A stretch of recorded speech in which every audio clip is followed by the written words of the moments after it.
Now, we've had a little history lesson this morning from Mr Verhofstadt, but he made one mistake. In 1973, sir, we did not join the European Union. We joined the European Economic Community. And had the British people known that it was intended to get political and take away our ability to govern ourselves, we never would.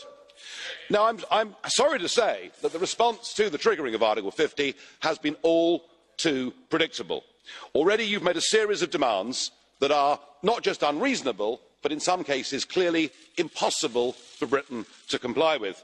You began by telling us that we have to pay a bill, a cool 52 billion sterling, a figure that has clearly been plucked out of the air, effectively a form of ransom demand. What you could have acknowledged is that we've put net over 200 billion sterling into this project. We're actually shareholders in this building and the rest of the assets, and really, you should be making us an offer we can't refuse to go. And the ever-charming Mr Verhofstadt, the Parliament's chief negotiator, in his resolution that we're to vote on later today, tells us that we cannot discuss potential trade deals with anybody else in the world until we've left the European Union. That has no basis in treaty law whatsoever, and it's rather like saying you can't guarantee yourself a dwelling for when you leave prison, and I trust the British government will completely ignore you. And of course, Mr Tusk, who is not with us today, I suspect that he's still crying. He looked pretty tearful, didn't he, after the British ambassador delivered the letter last week.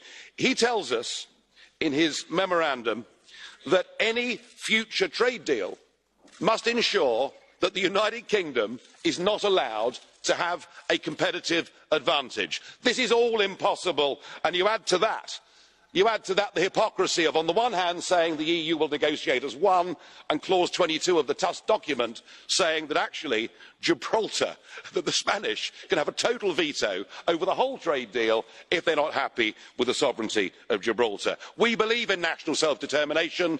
Your aim and ambition is to destroy nation-state democracy. Gibraltar is clearly a deal-breaker on current terms. You have shown yourselves with these demands to be vindictive, to be nasty. All I can say is thank goodness we're leaving. You're behaving like the MAFIA. You think we're a hostage. We're not. We're free to go. We're free to go. And 85, and this, now I know, I do understand. Onorevole Farage. I do understand this Onorevole concept. Farage. Sorry, Mr Farage.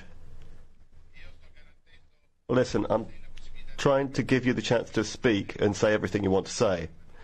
But if you're talking about the MAFIA, you're saying this Parliament is behaving like the MAFIA. As far as I'm concerned, that's unacceptable. I do understand.